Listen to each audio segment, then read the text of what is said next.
Parang nakakapagod naman maglagay nito. Ganito pala ang pakiramdam na magpahid ng mga ganitong pampaganda.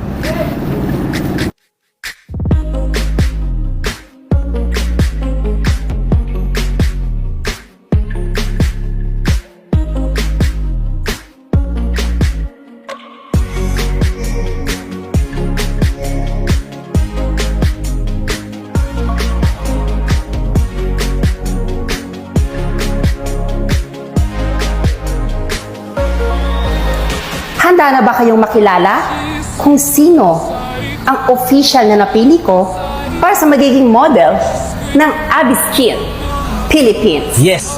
Handang-handa na! Nakakainis, hindi ako nakuha. Sa tingin mo, sino kaya ang nakuha? Hindi kaya si Kim? Te, nagpapatawa ka ba? Sa tingin mo sa loob ng 2 buwan, kikinis agad din si Kim? Te, ang kailangan dun dasal o ritual. Sira ulo ka talaga yan, oh. Hindi ba kayo napapagod bulihin si Kim? So ano naman ang pakialam mo? Kaya wala na nga, di ba? Hindi na nga yata papasok dito sa eskwelahan natin yun eh. Dahil na-depress rin yata yun nung binuli natin yung huling pasok natin. Wow! Concern sa chararat. Baka naman naawa lang kasi lagi niyong binubuli. Uulitin ko, handa na ba kayong makilala kung sino ang official girl model ng Abby Skin Philippines? Ang tagal! Excited na kami! Sino kaya yung nakuha? O hindi ko na patatagalin pa. The official girl model of Abby Skin Philippines, Miss Kim Quintero. Grabe! Ang laki ng pinagbago ni Kim! Hindi ako makapaniwala!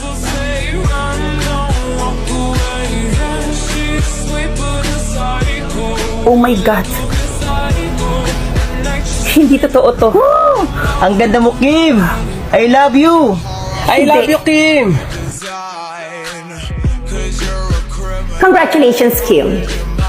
Ngayon naman, ano ang masasabi mo dahil ikaw ang napili ko maging official girl model ng Abby Skin Philippines?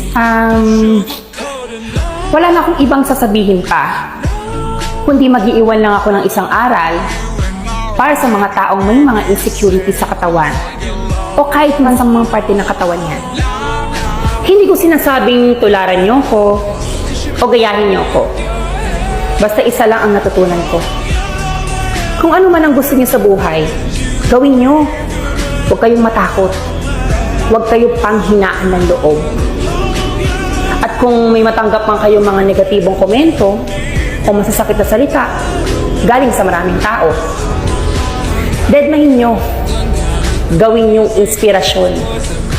Dahil alam naman natin na bilog ang mundo. Piliin yung dahil hindi natin alam na baka balang araw, yung minamaliit at kinukutya ninyo, hangaan at palakpakan nyo balang araw. Abby Skin! Abby Skin! Abby Skin! Abby Skin! Abby Skin! Abby Skin!